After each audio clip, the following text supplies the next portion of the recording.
A manicured lawn in America's most exclusive neighborhood. A paradise of wealth. But a sickening thud and a policeman's furious roar shattered the calm, pushing a national hero to the brink of a tragedy he never faced in war. The morning sun cast long, peaceful shadows across the pristine lawns of the estates at Whisperwind, a sanctuary of old money and new tech fortunes. It was a place insulated from the harsh realities of the world, where the only sounds were the gentle hum of electric golf carts and the polite chirping of birds in sculpted Japanese maples. It was in this constructed paradise that retired Army Colonel Marcus Thorne, at 58 years of age, had chosen to finally plant his roots. After a lifetime of service, of dust-choked landscapes and the constant threat of violence, this quiet corner of America was meant to be his reward, his peace. His new home, a stately Georgian manor of brick and ivory, stood as a testament to a life of discipline and success. This serene tableau, however, was about to be violated. Patrolling the hushed streets in his aging Ford Crown Victoria was Officer Victor McMillan. McMillan was a man whose crisp blue uniform concealed a soul curdled by resentment. To him, the world was a zero-sum game he was losing, and he viewed the success of others, particularly people of color, not as an achievement to be admired, but as a personal affront. As his patrol car crawled past Colonel Thorne's residence, his eyes narrowed. He saw a tall, powerfully built black man standing near the ornate front gate, dressed not in a servant's uniform or a landscaper's gear, but in a simple, well-fitting polo shirt and slacks. In McMillan's corroded mind, the image simply did not compute. A man like that, in a house like this? Impossible. It was a glitch in his worldview, an error that his prejudice demanded he correct. With a decisive turn of the wheel, he pulled his cruiser to the curb, the gravel crunching aggressively under the tires. The silent peace of Whisperwind Estates held its breath. The confrontation was about to begin. To understand the chasm that was about to erupt on that perfect green lawn, one had to understand the two men at its edge. Colonel Marcus Thorne was not just a successful man, he was a living embodiment of honor. A third-generation soldier, he had spent 30 years in the United States Army, rising through the ranks to become a respected leader in the elite Green Berets. His service records were the stuff of legend, filled with classified operations in the world's most dangerous corners. In the mountains of Afghanistan, during a brutal ambush that saw his unit outnumbered 10-1, then Captain Thorne had orchestrated a heroic defense, repeatedly exposing himself to enemy fire to rescue wounded soldiers. For his valor, for his conspicuous gallantry and intrepidity at the risk of his life above and beyond the call of duty, he was awarded the Medal of Honor, the nation's highest military decoration. He was a man forged in loyalty, duty, respect, and selfless service. His calm demeanor was not weakness, it was the profound stillness of a mountain that had weathered 1,000 storms. Officer Victor McMillan was a man forged in bitterness. For 15 years, he had been a patrolman, watching younger, more ambitious officers get promoted past him. His service weapon was clean, but his personnel file was filthy, littered with civilian complaints alleging racial profiling, verbal abuse, and excessive force. Each complaint had been quietly investigated and subsequently dismissed by an internal affairs department that valued protecting its own over upholding the law. This pattern of impunity had emboldened McMillan, hardening his prejudices into an unshakable dogma. He saw himself as a gatekeeper of a social order he felt was under siege. Every minority face in a luxury car, every person of color in a wealthy neighborhood, was a symbol of his own perceived displacement. He was a man looking for a target to vent a lifetime of frustration upon, and in the distinguished figure of Colonel Thorne, he believed he had found the perfect one. The clash was inevitable, a collision between a man who had sacrificed for his country and a man who believed the country owed him everything. McMillan swung out of his patrol car, the leather of his duty belt creaking with self-importance. He left the driver's side door ajar, a small act of dominance, and swaggered toward Marcus, his hand resting casually on the butt of his Glock. "Morning," McMillan grunted, the word stripped of any politeness. "Bit early to be casing the neighborhood, don't you think?" Marcus, who had been admiring the dew on a rose bush his late wife had loved, turned slowly. He met the officer's gaze with a steady, unblinking calm that he had learned in interrogation rooms and high-stakes negotiations. "Good morning, officer. I live here." His voice was a deep, even baritone, devoid of alarm or defensiveness. Macmillan let out a short, derisive snort. "Right. You live here. And I'm the president. Let's see some ID. Now. Is there a problem, officer?" Marcus asked, his tone still perfectly level. "Have I violated some ordinance?" He knew his rights. He had fought to defend the very constitution that guaranteed them. This calm, logical questioning was like a spark on dry tinder for Macmillan. He was used to fear, to immediate, trembling compliance. This man's dignity felt like defiance. "The problem is you don't belong here. The problem is I'm talking to you, and you're giving me lip. So, you're going to show me your ID, or I'm going to take you downtown for vagrancy and loitering. You understand me, boy?" The word "boy" hung in the pristine morning air, thick and poisonous. For the first time, a flicker of something cold and hard entered Marcus's eyes. It was the look of a commander assessing a threat. He had faced down warlords and terrorists with less venom than this local patrolman was showing him. "Officer," Marcus said, his voice dropping slightly, gaining an edge of command that made the hairs on Macmillan's arms stand up. "I will not be spoken to in that manner. You have no probable cause to demand my identification. I am standing on my own property.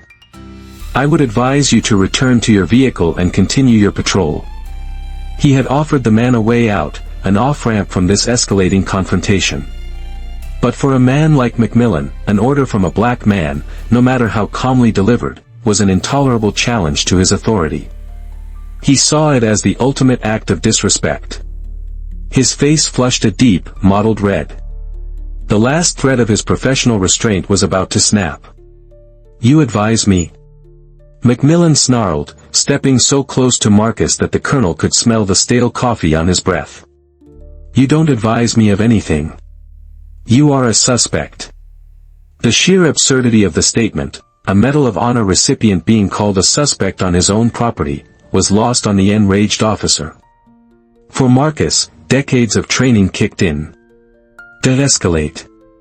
Control the space.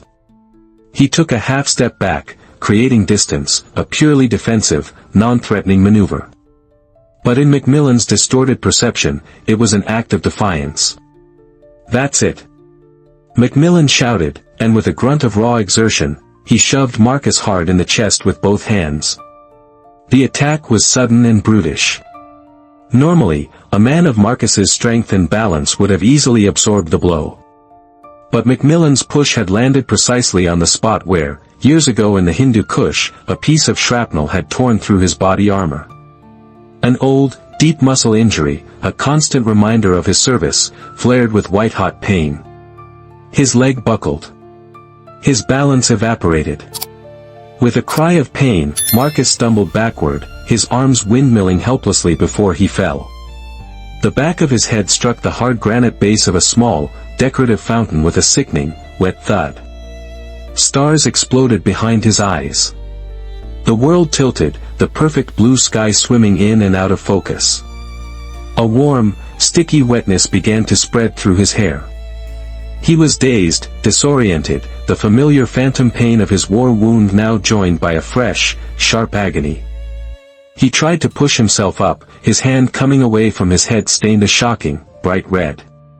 He looked up, his vision blurry, to see Macmillan standing over him. But the officer's face was no longer just red with anger, it was a mask of pure, unrestrained fury. This was it. The final loss of control.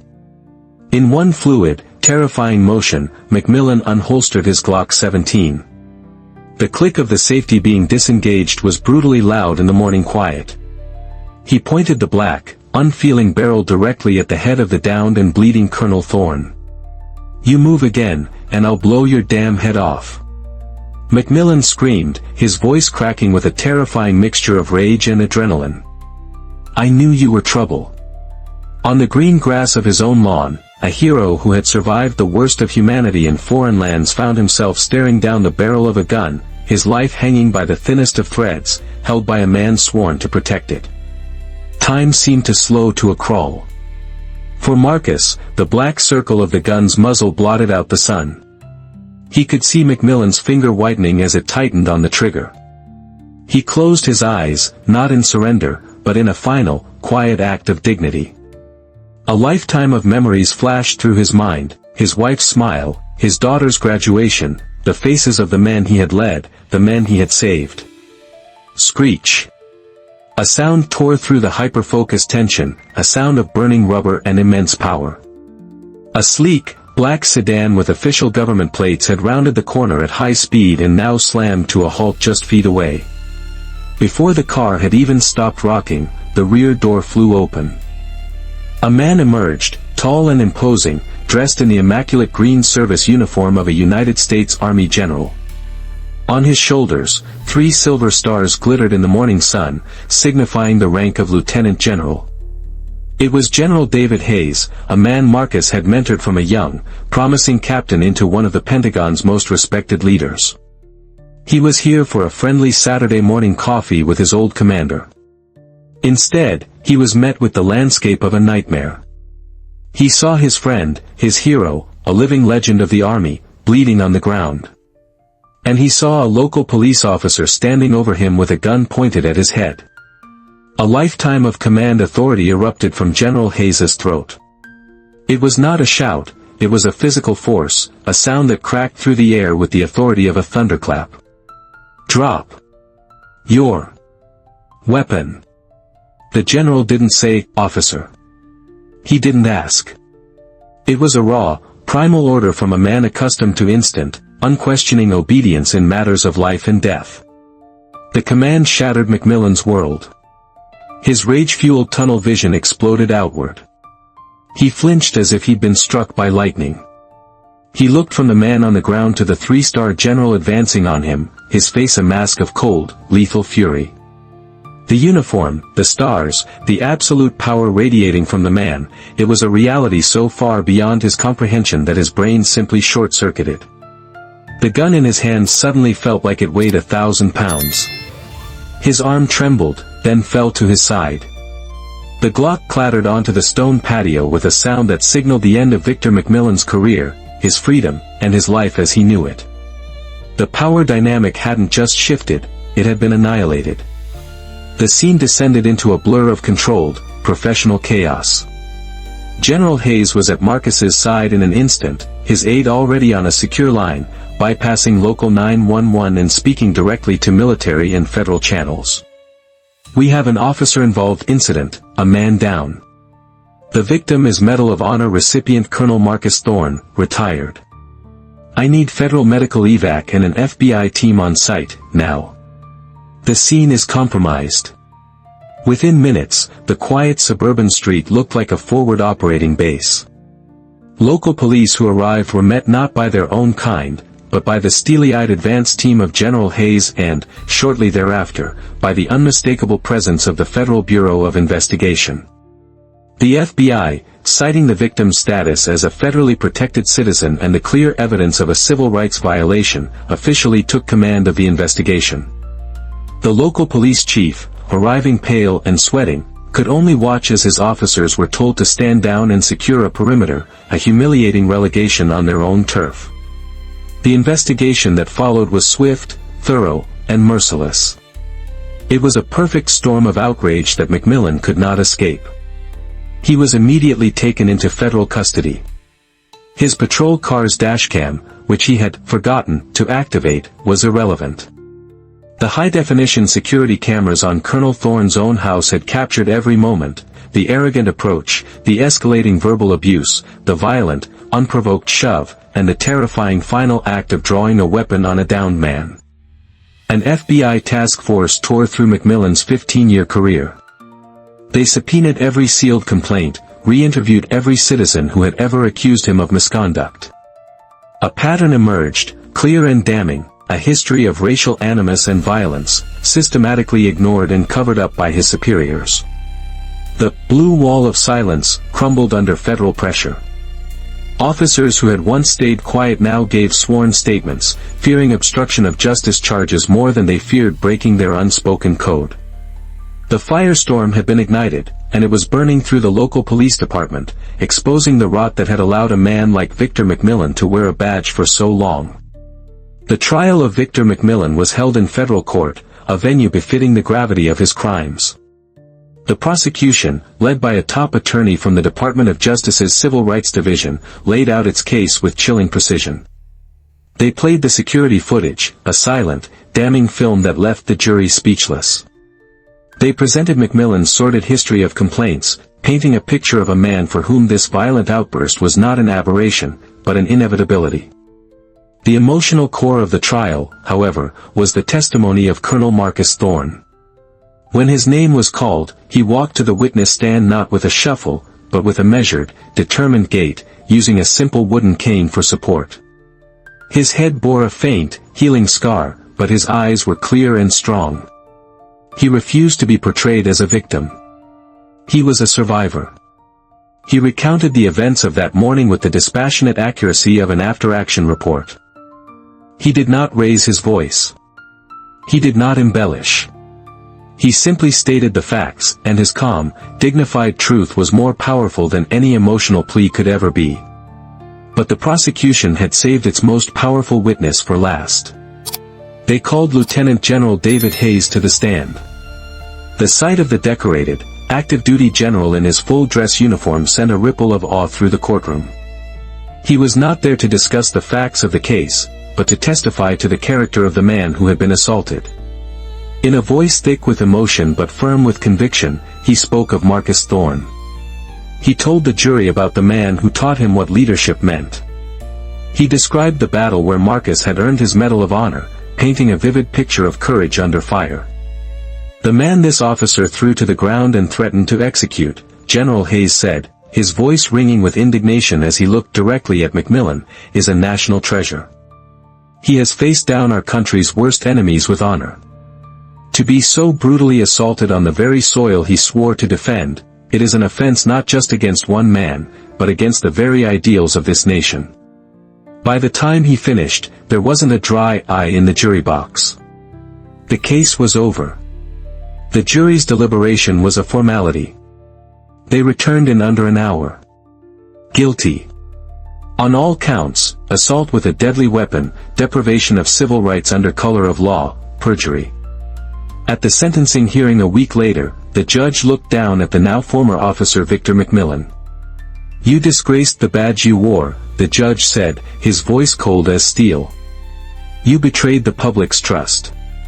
And you committed a cowardly act of violence against a man whose boots you are not worthy to shine." He sentenced McMillan to 20 years in a federal prison, with no possibility of parole. Justice, in this case, would be absolute.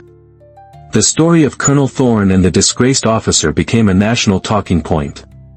It ignited a fierce debate about policing, race, and the debt society owes its veterans. The incident forced the Whisperwind local police department into federal receivership, leading to a complete overhaul of its leadership and training protocols. But for Marcus Thorne, the end of the trial was just the beginning of a new mission. He used a portion of the civil settlement he won to establish the Thorne Shield Foundation, a non-profit dedicated to providing legal aid to minority veterans who have faced discrimination or injustice.